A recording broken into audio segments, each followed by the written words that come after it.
In many old Western movies, robbing a train seems easy, glorious, rewarding, brave even.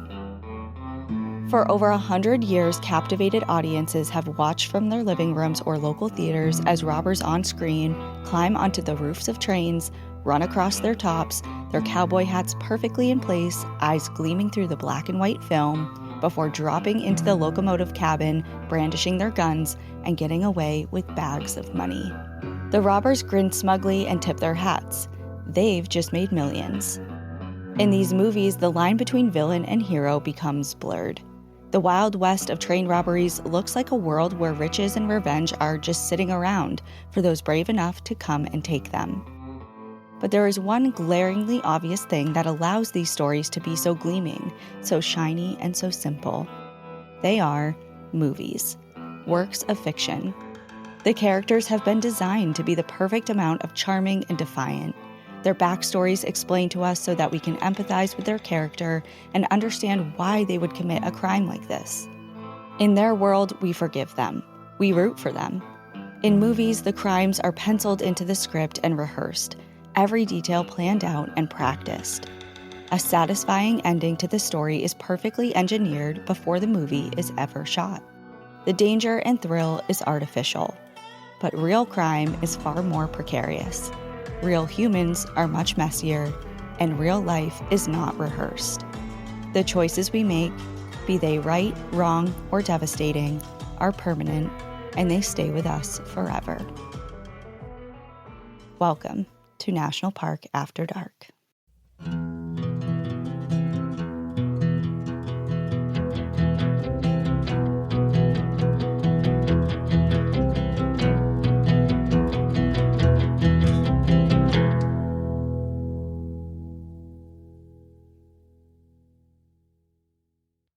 Welcome, everybody, to another episode of National Park After Dark. I'm Cassie. And I'm Danielle.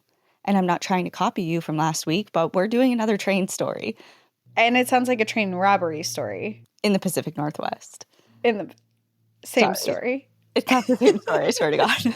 Yours was well, mine wasn't a robbery. I don't know. We do this kind of a lot, though. I feel like we get on the same theme sometimes, and we'll have like back-to-back episodes that aren't the same, but they're kind of related in some way. It's like never on purpose. Same, but different. Yeah. Yeah. So yeah, another train story. But before we get into that, we just got back from Joshua Tree. So yes, thank you everyone who came. It was so fun. Such a fun weekend. It was the first time we've ever done a camp out live show in a national park. Joshua Tree National Park Association helped put all of this on. They really did the legwork for this to happen. They're a nonprofit organization that works in conjunction with Joshua Tree National Park to help fundraise and do a lot of really good things for the Park Service themselves. So we were really, really excited to be able to be a part of that. And it was great to camp with so many people for the weekend. We had beautiful weather. The show went well. Our merch sold out. Al was flooded with a lot of... How is he doing today? He's back at work today. Wow. I had to take yesterday off. So we got in like super late on... Yeah, our flight was delayed. By the time I actually stepped foot in my house, it was like almost 1 o'clock in the morning. Yeah, I didn't get home. I got to my mom's house around, I think, 11:30-ish. But I didn't get home until yesterday around 4 o'clock. So it took me... And we were supposed to record this last night, too. We were. I was a crazy person scheduling that before. So we took some time. But anyways, the weekend was really fun. And it's so funny because we had a very special guest that I didn't know I was in the presence of greatness until... Or fame. Until I posted a picture with, so there was this dog that we saw across the campfire, like that we didn't meet them beforehand. We had settled into our campsite. There's about 60 people or so, and we're all gathered around watching Ranger Mark from Joshua Tree do a talk, and it was great. And I just like, my eyes gaze across the campfire and I see this dog in a stroller, this old man, like, you know, Cassie correctly guessed, 15 years old. Yeah. I'm like, oh my God, who is that? Went over just thinking it's like this really cute dog and like he has a great setup. His mom is cool. And I posted a picture on my story of us three together, me, you, and his name is Grandpa Larry. And I shit you not, I got like almost hundreds of people be like, Grandpa Larry, I love that dog. I'm like, how do you know who this dog is? And yeah, I guess he's really famous. As he should be. He's so as he should. cute. Deserving. And so sweet. Yeah. He really took the pressure off because everyone loved him. And yeah. It was like everyone came to see us, but they stayed for Grandpa Larry. That's true. Okay. All right. So, yeah, anyway, long story short, Joshua Tree was awesome. And we hope we can do something like that again in the future. And we'll work on it. But yeah, again, we got another train story in the Pacific Northwest. And I'm all for it. We haven't done a robbery story in a while. And I actually really like these stories. So I'm excited. All right. We'll see if you enjoy this one. Oh, well... Now I'm a little concerned just by how you said that, but okay. You're allowed to change your mind. But yeah, instead of your story was in Washington last week and mine is just to the south in Oregon, and specifically within the Cascade-Siskiyou National Monument area at a little place called Tunnel 13, which is just south of Ashland, Oregon. And for full disclosure, the tunnel where our story is unfolding is literally just outside of this national monument. Like, I did some map overlaying things. Like, I felt like I was like hunting a national treasure or something. I'm like, okay, where is this in relation to this? And yeah, it's like less than 2 miles outside of the boundaries of this national monument. But throw it away. But don't want to hear it. It's so funny you say that because I'm like, I have to list the reasons why I can tell the story. Okay, number one, it's outside. That is a really good argument. Number two, the tunnel is listed on the National Register of Historic Places. Okay. And number three, parts of the story will unfold within the National Monument land. Okay. Never mind. I take back what I say. I'd like to hear the story now. So it's not my freebie, is what I'm trying to say. Don't make me make this my freebie because I have other plans for that. But okay. A moment for the monument because it is so beautiful. It spans more than 170,000 acres in southern Oregon and into northern California. It connects the Cascade, Klamath, and Siskiyou mountain ranges, and it contains an array of forests, woodlands, grasslands, wet meadows, and interior desert. It was the first national monument to be established specifically with the goal of preserving the area's unique biodiversity back in the year 2000, but it's the traditional home of indigenous groups like the Telgema, the Shasta, and the Klamath people. There are over 200 types of birds that circle the mountain's jagged peaks, while bears and mountain lions prowl in the forests below. And fun fact, there are actually more unique butterfly species here than almost any other place in the entire United States. Interesting. Yeah. Are there monarch butterflies there? I'm going to say yes, because it's a wild guess and it feels like the answer should be yes, but I don't know. I believe you. Okay, great. You shouldn't, I guess, but... The PCT intersects the monument as well, and because of that, a lot of hikers find themselves within this national monument for part of their trek, and it winds through breathtaking wilderness. But high up in these very mountains, on October 11th, 1923, three brothers, Ray, Roy, and Hugh D'Autremont, made a series of choices that would haunt them forever. But as with every bad choice, a lifetime of other choices and circumstances led up to that moment. So let's rewind a little bit before that October day so we can better understand it. Every summer, I get that itch to revamp my whole wardrobe. You know the feeling when temps go up and suddenly nothing in your closet feels right anymore and you just want to dress cute and look nice. And this year, instead of panic buying stuff I'd regret, I went to Quince. And it's been a total game changer. I am a summer dress kind of girl, so I grabbed their 100% European linen scoop neck midi dress in their mauve color, and I am obsessed. It's perfect for hot days, but still polished enough to wear pretty much anywhere. And of course, the quality is the best part. It is fantastic. The quality across the board with Quince is seriously very impressive. We're talking premium fabrics, great fit, and clean finishing. And the best part, Quince prices everything 50 to 80% 20% less than what you'd pay at similar brands. I've paid way more for clothes that didn't even come close in terms of quality. That's because Quince works directly with top artisans and cuts out the middleman, so you get luxury without the markup. And they only use factories that follow safe, ethical, and responsible manufacturing practices, so it's stuff you can actually feel good about wearing. This summer, I'm all about easy, elevated style, and thanks to Quince, my closet finally can match that vibe.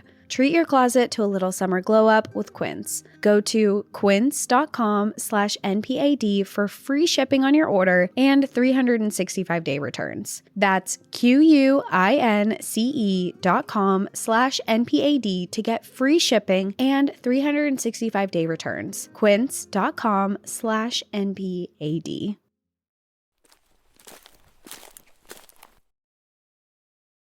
The boys were 3 of 5 siblings. Their parents, Paul and Belle d'Outremont, had 5 sons. Their eldest, Vern, twins, Ray and Roy, then Hugh, and finally, their youngest, Lee. The family didn't have a lot of money, and a lot of the boys' childhood was spent moving from place to place in hopes of finding stability and work, chasing the next promising destination. Paul, the father, moved the family to Lakewood, New Mexico, but when they arrived after a very tumultuous journey, they found that the town they were told by promoters would be this lush, beautiful town full of opportunities and resources was in reality a pretty vacant desert town with not much money to be made. Nevertheless, the family tried to stick it out in Lakewood the best they could, all working hard to start up a farm. However, they ran into challenges nearly right off the bat, including the neighbors' cattle eating all of their grass and crops as soon as it was popping up. And with the farm plan kind of out, crumbling in front of them, they opened up a grocery store in town. But with Lakewood's failing economy, that too seemed to be doomed. Largely due to this seemingly never-ending struggle to make ends meet, the boys' childhood was unstable and challenging, and they watched on as a string of bad luck and failed dreams plagued their parents as they struggled to make ends meet and provide for their family. Ray, one of the twins, was particularly upset as he watched his family's hardworking efforts be met with disappointment over and over again, and as he grew up, he started getting increasingly more and more angry about this. Not only about their circumstances, but at everyone he felt that had wronged them and put them in this type of situation. Their father, Paul, left New Mexico with the idea that he would go find work elsewhere and send money back to the family since it wasn't working out in New Mexico. And instead of schlepping the entire family somewhere else again, he was just going to go out, make money, and support them from afar. When the twins, Ray and Roy, were 16 years old, they took a page out of their dad's playbook and also left home, riding freight trains across the country, taking up jobs where they could find them. And when I was 16, I was working part-time at a local pizza shop to pay for gas money to probably, spend it at Gloria Jean's for frappuccinos that were just way too much. Do you remember Gloria Jean's? I do remember Gloria Jean's. I didn't have one near me, but there was one, I think it was in Bedford, New Hampshire, that I used to go to, and I loved it. It was like a treat when I would go by. Yeah, it was like my mall thing. I would go and get one of those giant. There was one at the mall? Yeah, that's the only one I knew of. Oh. I think it was in either Manchester or Nashville Mall, must have been.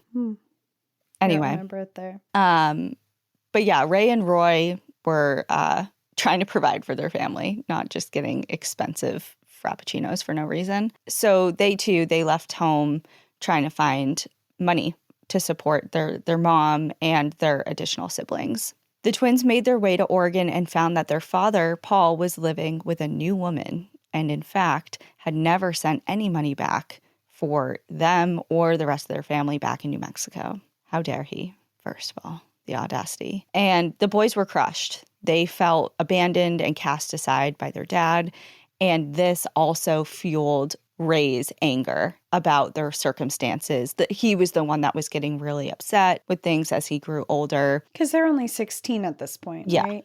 Yeah. Yeah, so their dad essentially has a new life, is supporting his life there, has abandoned them, and now they're kind of on their own. Yeah.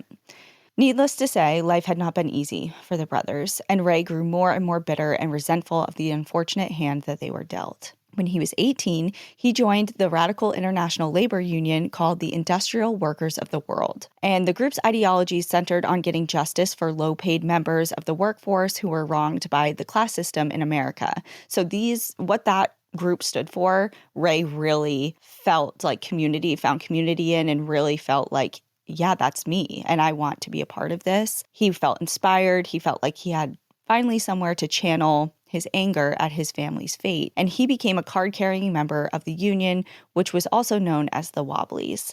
But after a violent altercation in, of all places, Centralia, Washington, where I lived so close to when Ian and I lived in Rainier, like, it's this tiny little dot on the map. Like, I can't, when I saw that, I was like, no shit. But anyway, and back in 1919, there was this altercation there between the Wobblies and the American Legion, and it turned violent, and several members of the American Legion ended up being killed. So long story short, it eventually became illegal to be a member of the Wobblies, and Ray was eventually arrested for his involvement with the group during another incident in Vancouver. And he was sentenced to a year in jail for that and emerged from his imprisonment even more angry at life. As his brother Hugh later said about his brother in 1927, quote, "Ray came out bittered against the world. His mind was saturated with hate." Ooh. He just couldn't shake the feeling that his family was cheated of a good and comfortable life, and was enraged that despite all of their most valiant efforts to work hard and make a fair, honest living, life was just unfair to them. As Noreen Salviat McGraw, who would later serve as an attorney for the brothers, described, quote, "He felt that the world owed them a living." Okay. I mean, I can he seems a lot angrier, and I can't relate to that as much, but I think the sentiment behind hard work should give you a good life. I think that's something that we can all relate to, especially with the economy and stuff. Just right now, you think that if you're working full time, if you're working really hard, you deserve a good life. You deserve to be able to pay for what you need. And Right. I can definitely resonate with that. Yeah, so he was taking it very personally. Like, not only was he upset by it, he was enraged by it. Yeah. The anger I can't relate to, but the feeling of thinking that you should have a good life because you work hard, I think we can all kind of relate to. It's very fair. Yeah. Eventually, Ray reached a breaking point. He was willing to do whatever it took to get his family money. Why should he have to play fair when the world had been anything but fair to his family? So this feels like very much like the villain story, how a villain is born. Yeah, this is his origin, like the backstory. Like, when they do a movie and then like 5 years later, they'll do a prequel to that movie. Yes. This is the prequel. Like Cruella de Vil, how they did that one. I've never seen it. Really? It's so good. The one with Emma Stone? Is that the one? Yes. Okay. I loved it. I thought it was great. And it makes you love Cruella de Vil too. Really? Okay. Yeah. I feel like you would like it. I feel like I would. Maybe I'll watch it this weekend. You should. I feel like you would like that movie.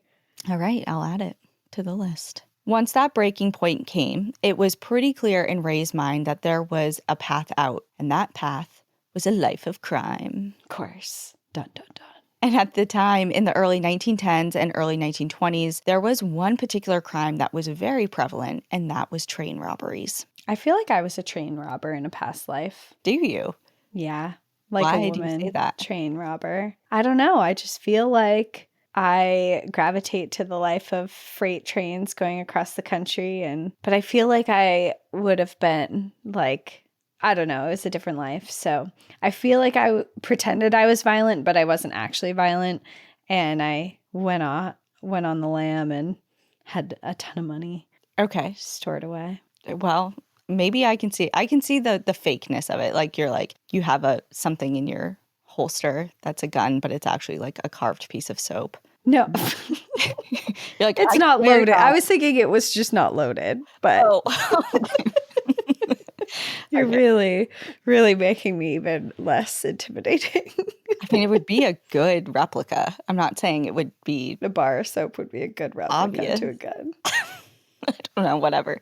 Okay, well, Ray I could do crime, Danielle. In a past life, not this one.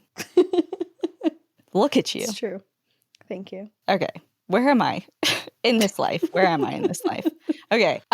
So of all things, train robberies, that was definitely the crime of the time. But in particular, criminals were going after mail cars of trains because they were quite literally good as gold. They were known to carry valuables and were prime targets for would-be robbers as they often carried payrolls, large amounts of cash, gold, bonds, jewelry, etc. Like the mail was everything. And in the newspapers, the brothers read about various successful train robberies, article after article spelling out the riches that were looted. For example, criminal Roy Gardner was frequently getting away with hundreds of thousands of dollars worth from trains. And then the brothers also read that another group of boys, not much unlike them, got away with a whopping $5 million.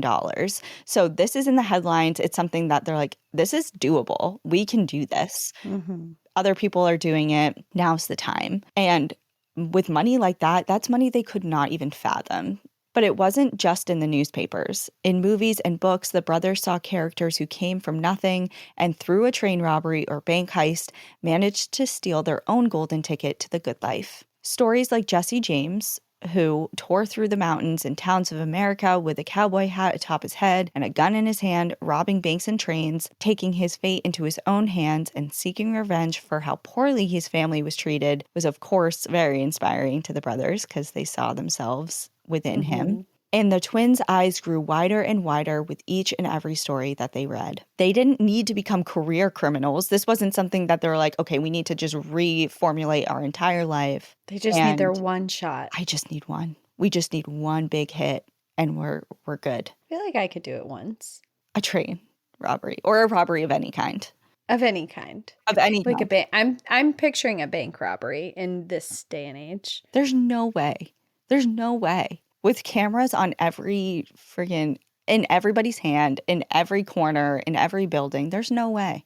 You know what? I would be, if I robbed a bank, I would be the person who slid. Have you seen someone did this and they slid a sticky note underneath and it just said, I have a gun, give me your money. And then. Are you talking about one time they did this or like all the time? Yeah, it was one time. I think they got caught, but. Okay. Maybe Wait, then what? They slid the I note. think that they gave them the money, but they pressed their little alarm silently and then they got picked up after. But the sticky note worked. The person gave them money. Yeah, but then it didn't work in the long run, right? No. Yeah, I think you have to switch tactics. I really feel like it's just kind of impossible to rob a bank, at least in the US or like. There was someone who robbed a bank near us, like I think in my town or something. They robbed it on a bicycle and they got away and no one ever caught them. Oh my God, actually, this is bringing up so much memories. When I was in high school, one of my teachers robbed a bank and got caught and went to jail. Oh, what? Yeah. One of your high school teachers? Yes. It wasn't my teacher, but it was in my class and it was the math teacher. It just goes to show teachers don't get paid enough. Yeah. They worked full time and they had to rob a bank. Yeah. So, and they're in jail. No, they're out now. Oh, so was it worth it? I don't think they kept the money, and they're probably not a teacher They anymore. definitely didn't keep the money. They're like, you can keep it if you just do some Go to jail. Okay. Yeah. I didn't know this was so near and dear to your heart, robbing banks. I just think it's interesting. Robbing. Robbing, yeah. You just think it's what? I just think like this era, train robbery time era, I think it's really interesting. Yeah, well, you did the two-parter in Capitol Reef. Yeah, with the Sundance Kid. Yeah. Yeah. All about it. And growing up, I always thought Bonnie and Clyde's story was not, like, I never romanticized it like other people did. I didn't think that their story was like this romantic robbery story. I thought it was actually pretty horrific because they were killing people, but I just thought it was interesting. Yeah. I think I romanticized it. Did you? I think, yeah. Yeah. I never thought, like, I didn't think, like, oh, I want this life. It sounds so cool. I mean, they were killing very innocent people for no reason, besides to rob. But even in circumstances where they didn't need to kill people, they did. And I just didn't. Oh, love no, you know who I'm thinking of? Who? Do you remember that? I'm thinking of John Dillinger. Yeah. What was that movie with, oh my, do you hear that? It's a train. It's a train. It knows. Get out there. It's your time to shine. I hope it picked up on the mic. And if it did, we should keep it in. Oh, okay. Anyway, that's nothing new. This train goes by all the time, but it's just pertinent now. Yeah, no, I don't know. The movie with Johnny Depp about John Dillinger. And now I hear the train. Did you hear it? Yeah. Let's go rob it. Let's pause this. It's you're closest, so let me know how I it goes. didn't live a I'll past sit life here and as wait. a robber. It's not my lane. Okay. Anyways, we're not off topic, but we're off topic. So anyway, the twins in particular are hearing all of these stories. They're infatuated. They're like, we just need this one hit. If we pull off this one robbery, we could be set for life and not have to worry about any of this ever again. Finally give our family the life they deserve. Let our parents or their mom, their dad, they're like, whatever, we hate that guy now. Yeah. But at least Belle, their mom, they were wanting to give a Support comfortable her. life to. So this high-stakes robbery gleamed with intrigue and hope and offered a complete departure from the thankless slog of labor for the lumber companies and shipyards that they had been working at for years. So now they're in their early 20s, and the twins decide to rope in their brother Hugh into their plan. Because for up until now, it was just the twins. Mm-hmm. And they're like, we need a third here. So they target Hugh, their younger brother. He had just graduated from high school. He got good grades. He was the quarterback on the football team, and he was doing really good until he traveled to Oregon to work with the twins at a lumber company near Silverton. After Hugh got settled, Ray and Roy pitched them their grand idea. They were planning to stage a big heist and rob a train known to be carrying large amounts of money and possibly even some gold. And I can just imagine them painting this grand picture of like ease and luxury, no more hard labor. It was just one crime away. Like Hugh, Yeah. he just goes to move in with his older brothers, just got out of high school, and they're like, okay, you're settled. Now hear us out. Like this is a big hear This me is out what we're moment. gonna do. Yeah. And Hugh wasn't on board immediately, but their pitch was hard to resist. Plus, he loved his brothers and his family and only wanted the best for them. So who was he to say no to, especially as the way that the twins were just so enthusiastically packaging this idea. And it feels like they have no intention of harming anyone. It's a one-time thing. They've worked hard their whole lives. This is just like, Well, oh, they don't have intentions of not harming anyone. okay. It's kind of like we're going to get the money and whoever's in our By way any is- means possible. Yes. This Okay, I wasn't didn't like realize no that. one is to be harmed at all. Okay, no. And people get harmed. So, yeah. They were convincing, though. And maybe, who knows, the way that they were really selling it to Hugh at the beginning. I'm sure that they kind of omitted that part. They were just like, this is what we need to do, and this is how we're going to rob this train. It's going to be a one-time thing, and then our lives are going to be changed forever. Yeah. Which is enticing. So he was on board. He was eventually on board, and now all three of them start really getting down into the nitty-gritty of planning and committing this heist.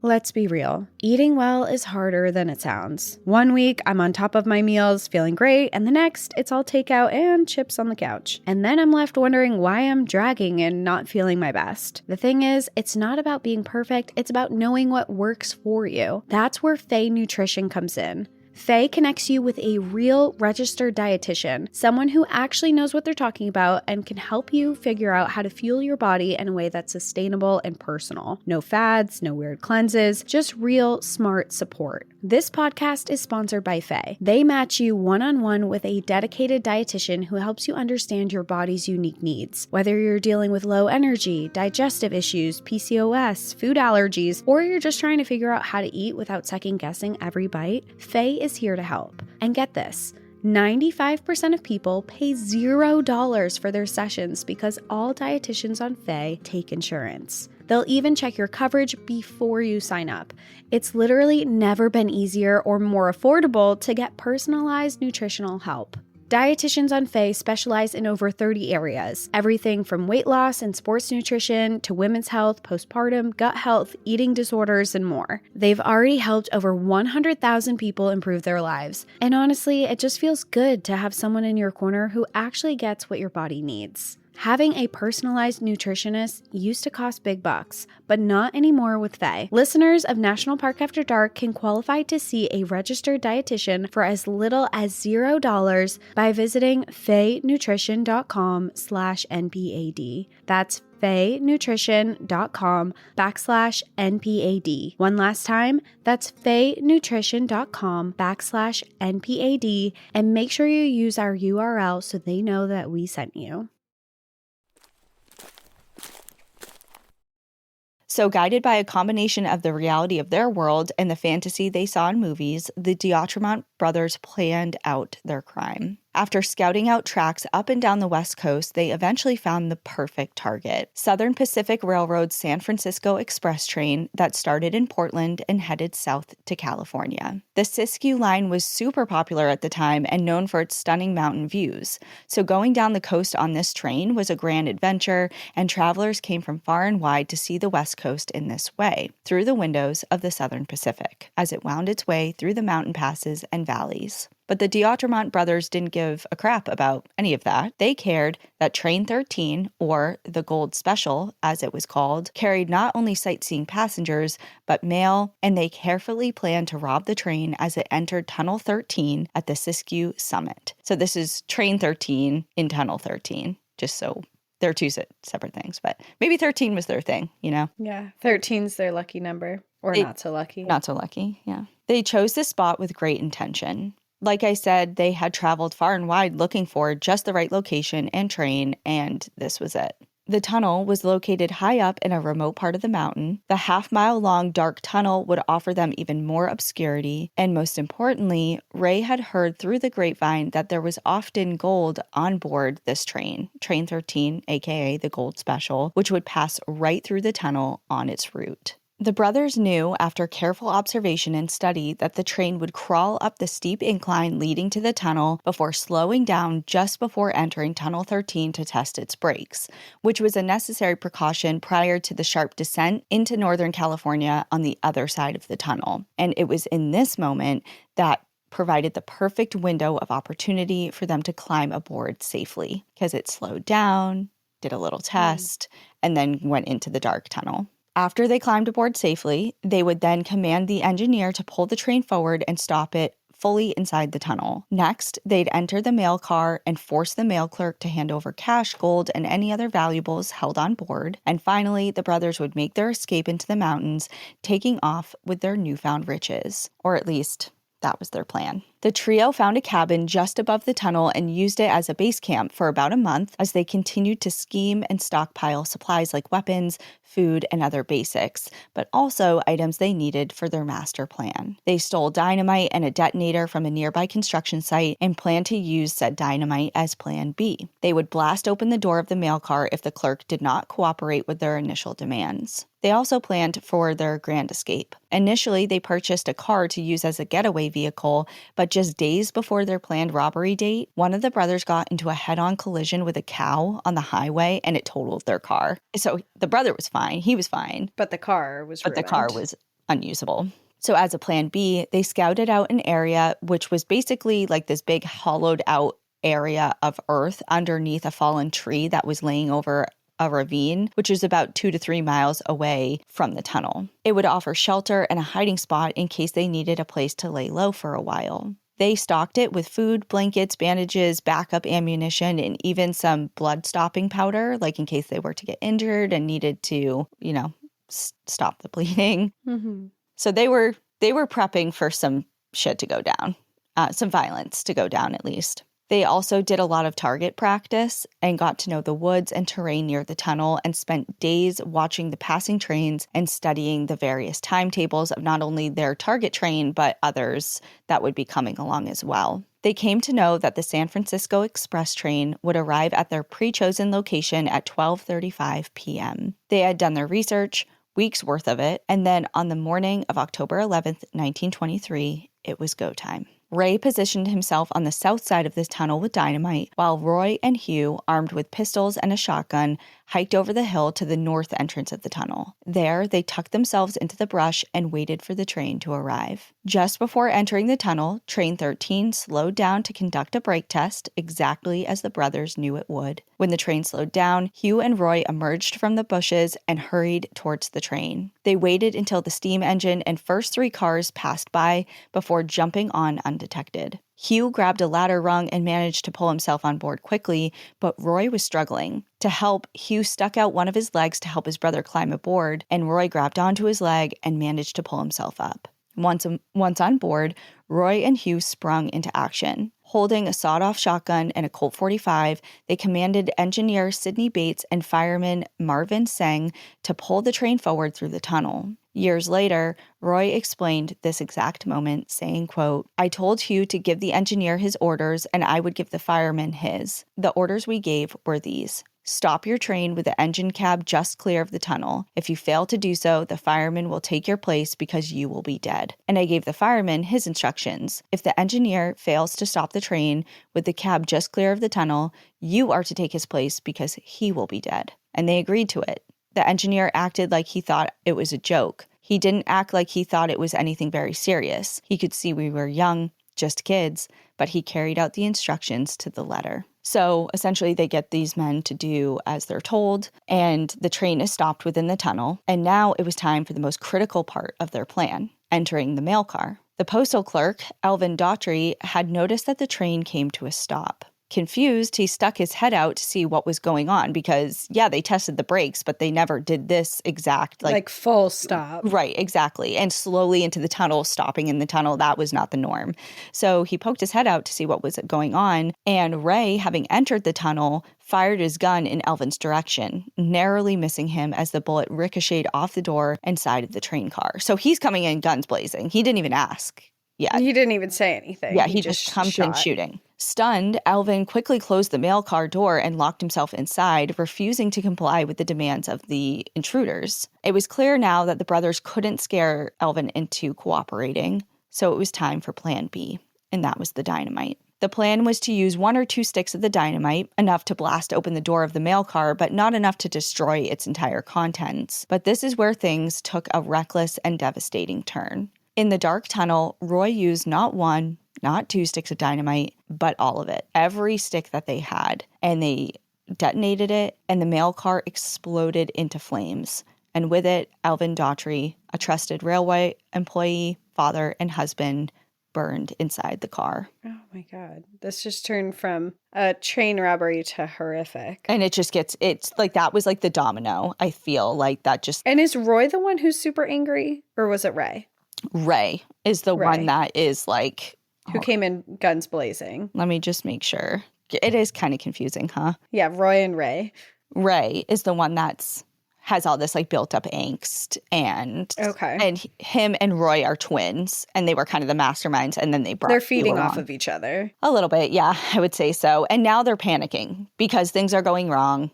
People are dead. You just killed someone. Yeah, like they're kind of like their oh shit moment of things are falling apart. This isn't going how we wanted. And they're literally they just exploded their target. Everything is burning. There's nothing intact. There's nothing to steal because they just burned it all or exploded it all. Okay, you killed someone and now you have nothing to steal. Shielding their eyes from the unexpected huge explosion, the brothers stood in the tunnel, stunned and watching as any gold, cash, or other tickets to a richer life burned in front of their eyes. At the same time, hearing the explosion, several railway employees began to make their way up to the front of the car, assuming that the train's boiler had exploded. Like, they didn't know at this time that they were being robbed. Smoke and fumes from the explosion filled the tunnel, and because of this, most of the employees decided to turn back and regroup, but one, Charles Orrin Coyle, he went by Coyle Johnson, continued forward in an effort to help the train's engineman. When Roy saw Coyle emerge from the dark haze of the tunnel, he threatened him and demanded that he uncouple the mail car from the train so that they could get it out of the tunnel. Realizing the true nature of what the heck just happened and thinking quickly, Coyle Johnson explained to Roy that the mail car was way too damaged and that the train would need to pull forward while a lever was lifted in order to get it out of this tunnel.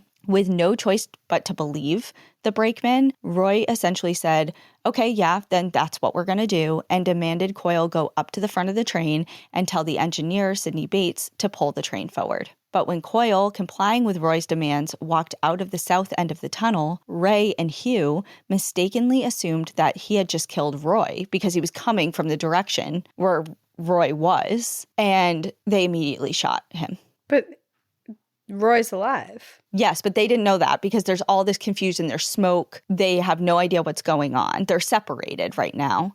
Yeah. But why would you assume that he killed him? I don't know. Why would you do any of this? I'm not sure. You tell me. You did it in a past life. But I'm just saying, Mine were successful in a past life, so I can't relate. You use soap, so yeah, I you was a can't nice relate. chain robber in a past life. So, yeah, they immediately shot him. And just before he died, Coyle Johnson uttered the words, "Those fellows back there want you to pull the thing up." And that was like his last words. And then he died. Realizing what they had just done, the immense failure of their operation is starting to sink in. Everything was falling apart. 2 men at this point were dead, and they had a grand total of $0 to show for it. Some time had now passed since the initial explosion, and they knew their time was running out to flee the scene because there are still people around on this train. There's passengers on board on other cars. Like, this wasn't just a mail car. So they know that their time is almost up. Panicking, they decide there's no other option but to kill the remaining witnesses. What? Why? Roy shot fireman Seng in the head, and Hugh shot and killed engineer Sidney Bates before they fled into the mountains. So they now just killed 4 people. The only 4 And they people still have that no money. they came in contact with. Yes, no money, nothing.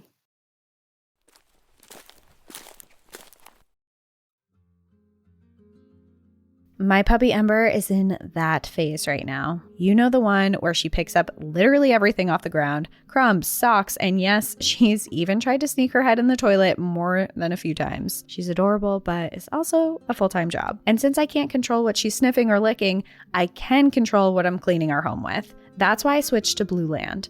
Their products are made to meet the highest environmental standards. Their products are not just clean, they're mom clean. Blue Land products are 100% plastic-free and made with certified clean ingredients that are safe to use around family, pets, plants in the house. You don't have to choose between the safe option and what actually gets your house clean.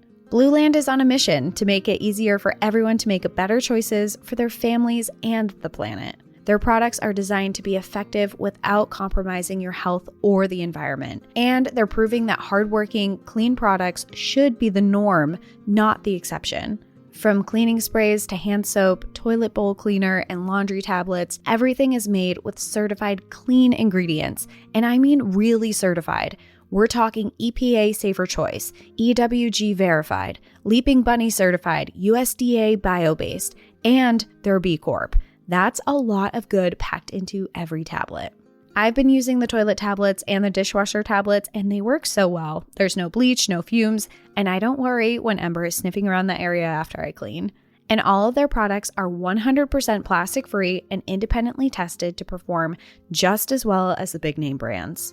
Over 1 million households trust Blue Land, and now my household does too. Blue Land has a special offer for our listeners. Right now, get 15% off your first order by going to blueland.com/NPAD. You won't want to miss this. blueland.com/NPAD for 15% off. That's blueland.com/NPAD to get 15% off. The men killed 35-year-old Elvin Daughtry, 36-year-old Charles Orrin Coyle Johnson, 23-year-old Marvin Seng, and 51-year-old Sidney Bates were husbands, fathers, and friends. They were experts in their craft and trusted members of the railway community. Their deaths caused deep loss and mourning, most of all to their families, but also throughout the railway community and throughout the region. But their deaths triggered more than just deep sorrow. People were angry and they wanted revenge, and most wanted whoever was responsible to not just get caught and justice to be served, but they wanted them to be sentenced to death as well. Like, people were pissed. As the community was reeling, the brothers had successfully escaped to their hideout, where they managed to stay hidden for almost 2 weeks, which was no small feat given the massive search operation underway. Planes circled overhead, the National Guard searched houses and barns down the Pacific Highway, and armed searchers led by bloodhounds combed the woods and mountain slopes near the train tracks, looking for the brothers. It would have been incredibly difficult also, just side note, this is October in the mountains of Oregon. Like, this is not... It's turning to winter. Yeah. It would have been incredibly difficult to survive in the woods like this. unnoticed for as long as the D'Outremont brothers did. And some think that it's miraculous that they lasted 2 weeks there, but some think it didn't happen at all. Because sprinkled throughout the D'Outremont brothers' story are many mysteries. Parts of this story just don't add up. And this is one of those moments. Forensic scientist Ed Espinoza, who was interviewed by Oregon Public Broadcasting for their documentary they made of this called Murder on the Southern Pacific, is doubtful that the brothers could have survived out in the Oregon elements in late October for as long as they claim they did. His response to the brothers' version of events, as someone who lives in Southern Oregon himself, says simply, "That's not true. You would freeze to death." And like, they did have supplies and stuff. Like, they did have this, like, their holdout did have blankets and other things like that. It wasn't like they just fled and found a random log to sit under for 2 weeks, but still. So what's the alternative? What do people think they did instead? I'll tell you. He is also not the only one to say that. I just wanted to like point him out because he was part of the documentary. A lot of people are suspicious that that's truly what happened. Most people think that there were other people involved. Multiple people reported seeing a suspicious car leaving the tracks on October 11th. As Ashland Police Chief George McNabb remembers it, quote, "There were 4 men, possibly 5 in this car.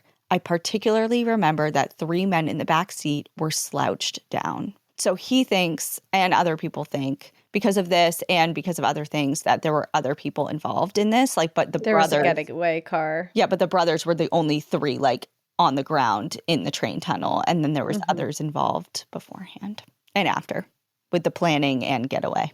Gotcha. But regardless of where they were in the immediate aftermath, they had left incriminating clues at the crime scene and in the cabin that was eventually located. Because remember, they don't know that the brothers did at this time. They don't know if they're how many people they're looking for, who did it. They just know this happened. It happened, yeah. So through their searching and stuff, they find all this evidence. And among the items left behind were overalls, a gun, and the detonator that they stole. The evidence was handed over to Edward Heinrich, a pioneering forensic scientist who worked as a chemistry professor at the University of California, Berkeley at the time. Heinrich didn't know it, but his work analyzing the evidence left behind by the D'Outremont brothers would change the field of forensics forever. In the late 1920s, crime labs did not exist in the United States, and examining crime scene evidence through a scientific lens was not common practice yet. But Heinrich was one of the very first to do this kind of work, and he did it on this crime. He had built his own crime lab in his own basement and got to work analyzing and interpreting the evidence. The overalls proved to be the most critical in identifying the brothers. There were stains on the overalls that Heinrich examined thoroughly, and the substance that he found in the stains on the overalls was slightly sticky, and he realized it wasn't blood he was looking at, or oil, or any sort of other, like, stain, ink stain maybe. He realized it was pitch, a viscous substance produced by evergreen trees, particularly pines, firs, and spruces, and in this case, particularly from Douglas fir trees. Inside the pocket of the overalls, he found sawdust from Douglas firs, and he had a light bulb moment. Heinrich theorized that the suspect, that at least owned these overalls, worked as a lumberjack, which, as we know, turned out to be correct because, as you may remember, all 3 brothers were working at a lumber company prior to this crime.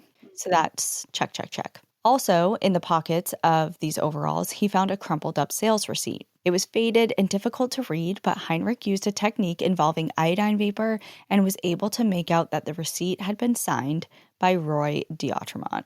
Like his name. So his name is literally on it. Yes. Rookie mistake. Such a rookie mistake. And it was a receipt from when he was sending money back, $50 to be exact, back to his family in New Mexico.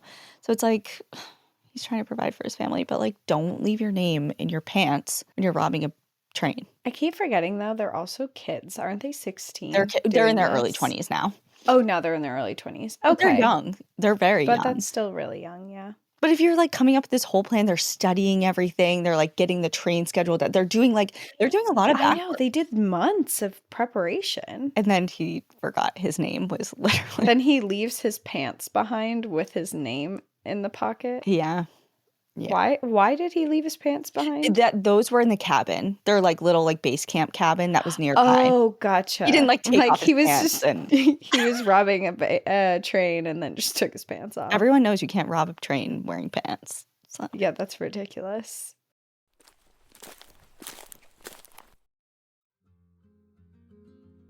I love going out with friends, but honestly, I don't always want to drink. I've kind of hit that point where I want to enjoy the vibe without waking up feeling gross the next morning. That's why I've been loving these out-of-office gummies from Soul. They give you just enough buzz to feel relaxed, social, and totally present, minus the awful hangover the next day. Soul is a wellness brand that believes feeling good should be fun and easy. Soul specializes in delicious hemp-derived THC and CBD products designed to boost your mood and help you unwind. Their best-selling out-of-office gummies were designed to provide a mild, relaxing buzz, boost your mood, and enhance creativity and relaxation. And the best part? You can really tailor the experience. They come in 4 different strengths, so whether you're just looking for a little microdose to take the edge off or something a bit stronger to kick back with, you're totally covered. Everything Soul makes is thoughtfully crafted, organically farmed, USA-grown hemp, vegan, gluten-free, and low in sugar. It's stuff that you can actually feel good about putting into your body. And if you're more into drinks than gummies, their new out-of-office beverage is such a good alcohol-free option. Super refreshing and perfect for chill summer hangouts. Bring on the good vibes and treat yourself to Soul today. Right now, Soul is offering our audience 30% off your entire order. Go to getsoul.com and use the code NPAD. That's getsoul.com, promo code NPAD for 30% off.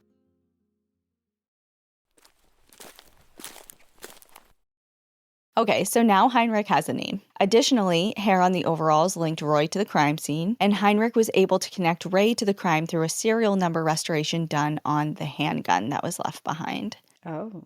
And using handwriting analysis on sales receipts, he determined that Hugh had also been at the cabin near the tracks. And of course, his report on this is lengthy and involved and very detailed, but a portion of that report reads, quote, "From a microscopic examination of the dust, hair, and fibers collected from the pockets, chemical analysis of the stains on the garment, and a study of the set of his garments induced by wear, I am of the opinion that the wearer and owner was a lumberjack employed in a fir or spruce logging camp. I computed him, subject to revision with further data which may be found, to be a white man not over 5 feet 10 inches tall, probably shorter, weighing not over 165 pounds, probably less, age between 21 and 25. When in city clothes, he is a careful dresser, neat in appearance, has medium light brown hair, complexion fair, has light brown eyes, well-developed, and small hands and feet. I found the suspenders of the overalls were handled exclusively from the left side, and also the pockets on the left side to be those most frequently used. The left suspender I found is also set 3/4 of an inch higher over the left shoulder than the right." And then he also found some nail clippings in the pockets of the overalls and deduced that whoever owned them was of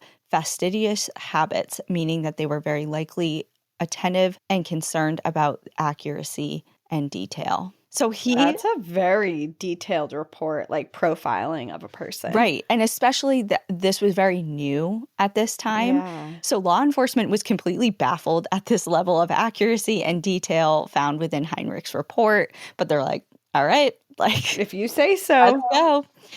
From the tiny details like the sawdust, scraps of paper, and the wear and tear on the overalls, he was able to paint a vivid and detailed picture of the wanted criminals. At the time of the crime, in the early 1920s, forensic science was in its infancy in Europe and almost non-existent in the United States.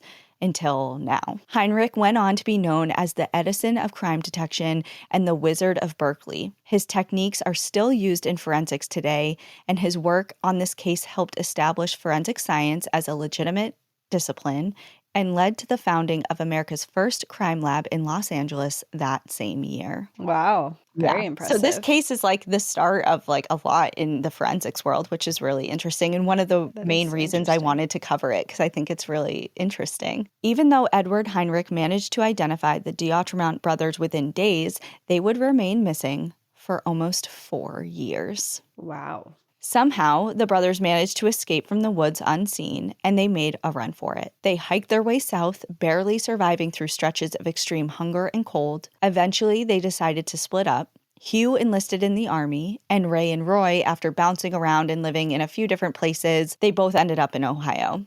Wait, he's a wanted man that they're actively searching for and he joins the military? Yes, under a different name, an alias. I guess things were easier back then. Way Your face easier. isn't scanned through everything. It's not me.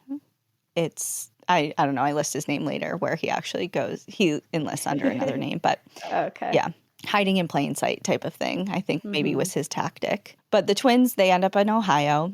And in an attempt to disguise their identity, the three brothers used a variety of fake names. Many of their aliases included the letter J or had the name James worked into them, maybe as a nod to Jesse James, the notorious outlaw that they clearly idolized. Their aliases included E.E. James, Johnny Johnson, and James C. Price. And these fake names would become known as the Trail of J's that law enforcement followed as they tried to track down the missing brothers throughout the years. The search for the brothers was the biggest manhunt of the time, lasting years and more than $6 million in today's money.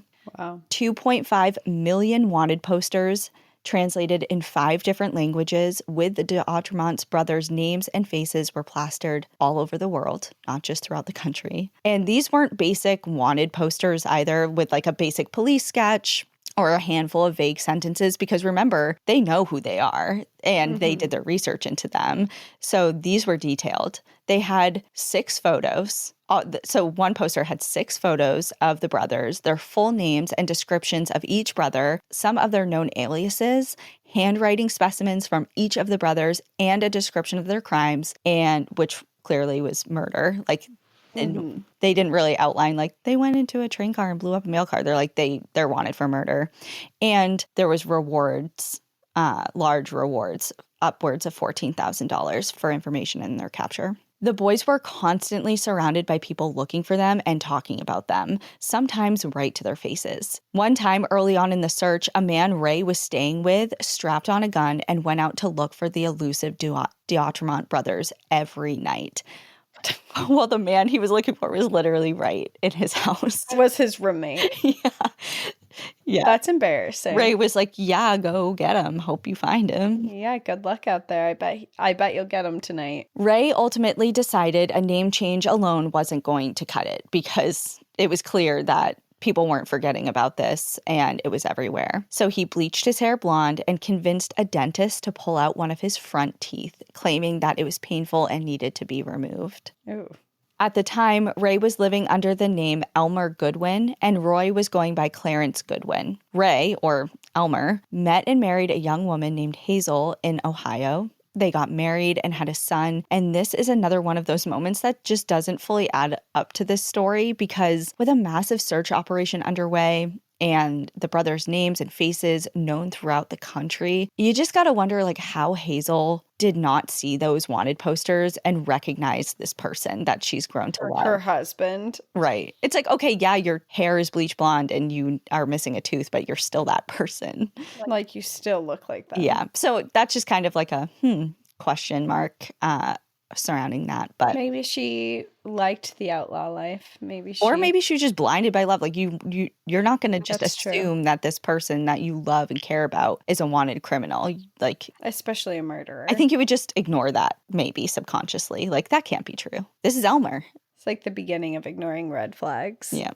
Finally, after almost 4 years of dodging the law, their reality caught up with them. In 1927, Hugh was stationed in the Philippines with the Army when his sergeant saw a wanted poster for the brothers and recognized Hugh, or James Price, as the sergeant knew him to be. He contacted the authorities and Hugh was brought back to Oregon for his trial, which became quite the spectacle. It had been years, but no one had forgotten or forgiven the brothers, and people were desperate to see Hugh's fate determined. 500 people clamored to be on this jury, and reporters from all over flocked to Jacksonville, Oregon to cover the story. Hugh carried himself with confidence, bordering on maybe even some cockiness, sometimes cracking jokes. He was posing for photos, and he was often seen with his hat tipped at an angle and a cigarette in his mouth. Like kind of like... He just thought he was the coolest. Yeah. There was a mix of sentiments towards this 23-year-old criminal that kind of echoes into today with criminals that we see pass through the justice system and especially highlighted throughout the media. Some people had sympathy for him and found it hard to believe that he was to blame for such this heinous crime. Like, they couldn't put the two and two together, like who they were seeing cocky and like with a hat and being like, you know, full of swag versus like someone who killed 4 people in cold blood, while others were deeply enraged and wanted him dead and could very clearly see the connection. Part of the former group was a young, ambitious reporter named Mary Kelly who was covering Hugh's trial. She was eager to prove herself as a reporter and developed a close relationship with Hugh and other members of the D'Outremont family. She would eventually go on to advocate for Hugh for years and tried to tell his story to gain public sympathy and respect for him. Partway through his trial, one of the jurors got sick and died, so the trial had to be put on pause while they attempted to find a new date and start it all over. So, as we know, these things can take a really long time. So as all that's going on, meanwhile, one day Roy was out for a walk when he saw a wanted poster for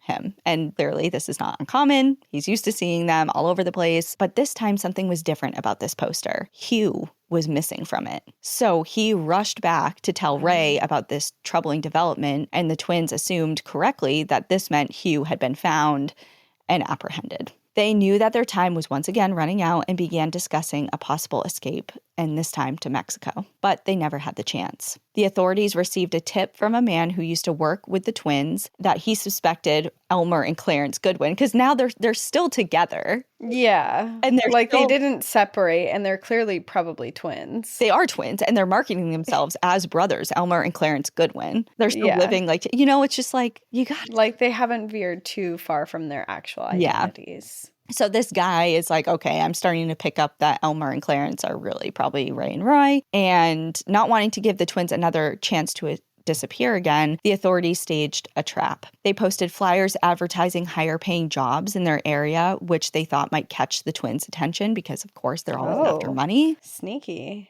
And sure enough, Roy showed up to respond to the ad, but when he got there, he was arrested. And his twin was not far behind. Officers showed up to Ray's house while he was asleep, and they told his wife Hazel that Clarence, aka Roy, had been injured while at the job and was in the hospital. So she woke up her husband and said that, you know, your brother just got injured. We need to go to the hospital. Like, the authority, like, we need to go now. And as they are rushing out the door, they were suddenly surrounded by officers, and Ray was arrested. Hazel, of course, was very confused and distraught at this scene. She had fallen in love with a man named Elmer. They had a son, they had a home, and they had another baby on the way. So why now were officers arresting him? And the real question, why were they calling him Ray? Like, imagine. Oh my God. This person you're married to is someone totally different. Yep.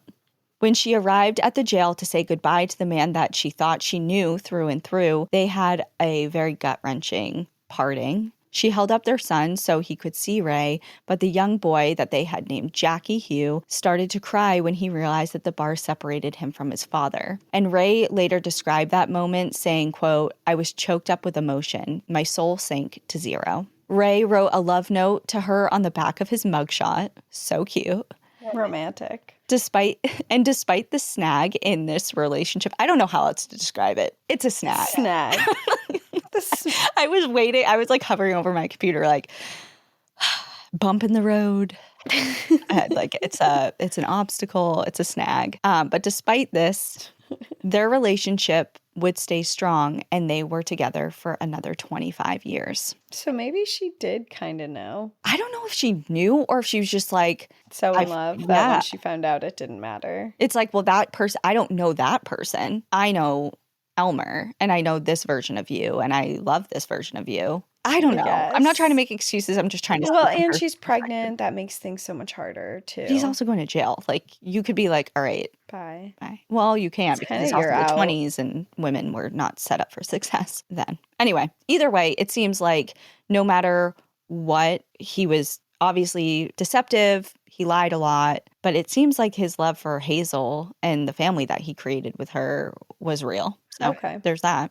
On June 21st, 1927, Hugh was found guilty of murder. He was terrified of being sentenced to death for the crime, but when the trial was over, he was spared the gallows and sentenced to life in prison instead. The twins were then offered a deal. If they pled guilty and confessed to their crimes, they too would be sentenced to life instead of hung at the gallows. The twins readily agreed to this, and Hugh also agreed to confess as well, hoping it might help the twins' case. So they're all trying to help each other out, getting out of the death sentence. An assistant district attorney named Greg Nielsen took down their confessions by hand, which took all night. He started transcribing at 8 p.m. and didn't finish until 6 a.m. the next day. So almost 12 hours worth of this story just spilling out of the brothers. The D'Autremonts' cases are long closed, but some, like Ed Espinoza, the forensic scientist I mentioned earlier in the episode, find it really hard to believe that this story is as simple as one huge failed robbery. As he told Oregon Public Broadcasting, quote, "If I had to postulate, these three brothers were set up to do this for some reason and something was taken. And what that is, we'll never know." All three brothers were sentenced to life at the Oregon State Penitentiary. Though they received the same sentence, their experiences in prison were very different. Hugh worked hard to be a model prisoner. He handled all the printing for the prison and was the editor of The Shadows, which was the prison's magazine. He stayed friends with Mary Kelly, who was the reporter who was covering his story, and she and her family continued to advocate for his release from prison. In 1958, Mary's daughter, Noreen, who had just graduated from law school, worked to help Hugh get parole, and she was successful. In 1958, Hugh was released from prison after spending 31 years behind bars, and he began working as a printer in San Francisco, but his freedom didn't last. He died just 2 months later from stomach cancer in 1959 at the age of 63. Roy did not fare as well in prison.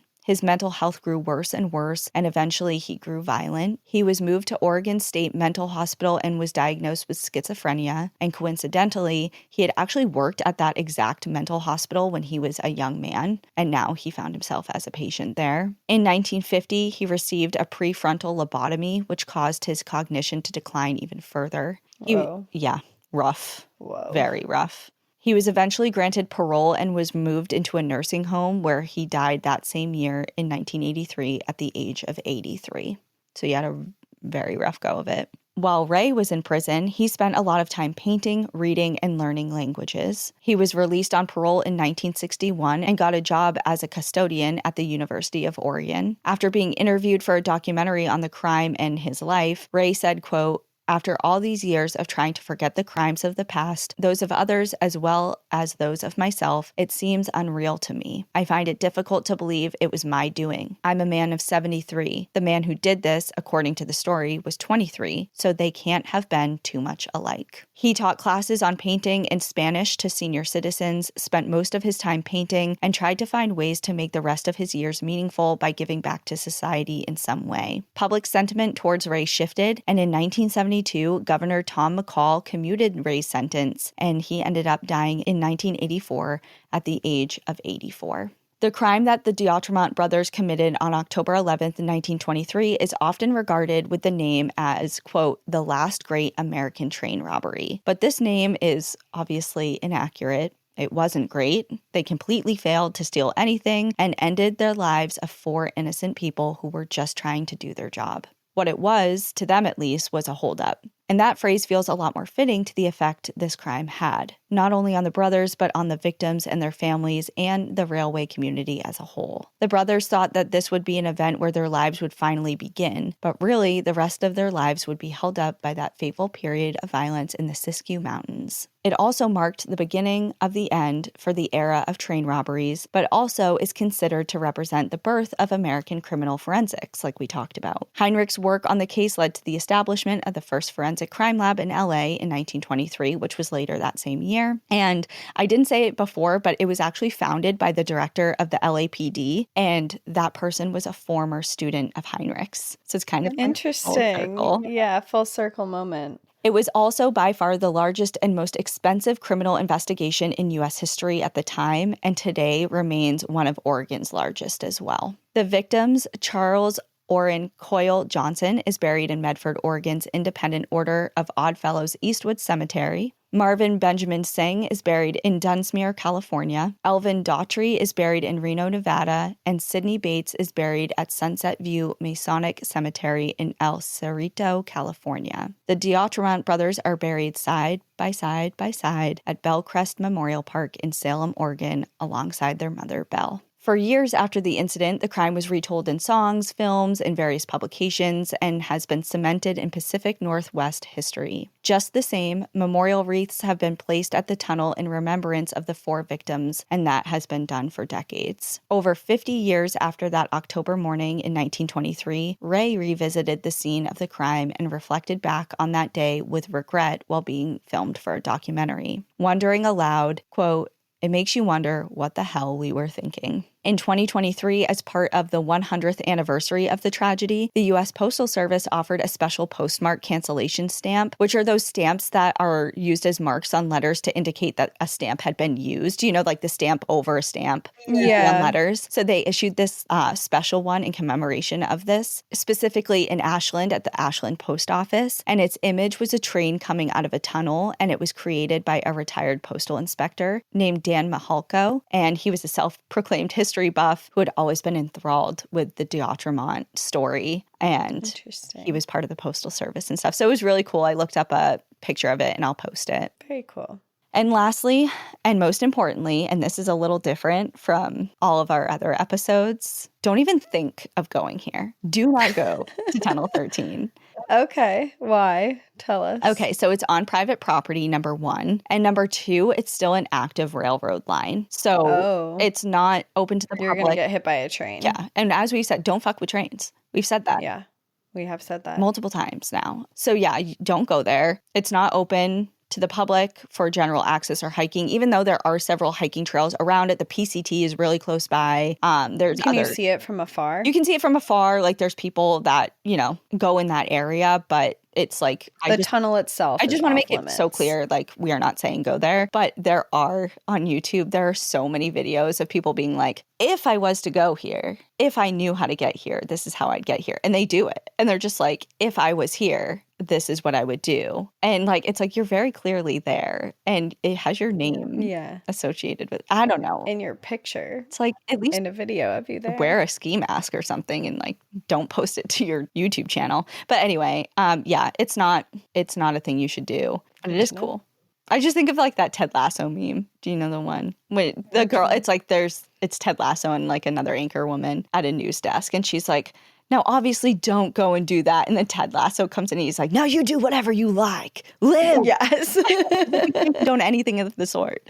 But no, seriously, don't do it. Don't do it. But if you do, think of the D'Outremont brothers and the victims, more importantly, that lost their lives there. So yeah, that's the story. That's it. Cool. I don't have like a nice little bow ending, but I thought that it was a really cool story and one that everyone in Oregon, it's like everyone knows about it. And I didn't know it had that tied to the forensic science. So that's cool too. Yeah, it's a really interesting story. And I think the most interesting part of this story is how badly it went. You know, it was a train robbery, but not really. They didn't even take anything. And I didn't even mention. So it was nicknamed like the Gold Special, and the brothers. Was there no gold on the train? No gold. So it was just completely pointless. Well, if they didn't blow up and completely incinerate the mail car, I'm sure there was something value there. Like there was, you know, everything went through the mail then. You know, there's money checks, there's money, there's jewelry, there's like bonds, there's all these things that they could have probably made do with, but they blew it up. Yeah, so ultimately it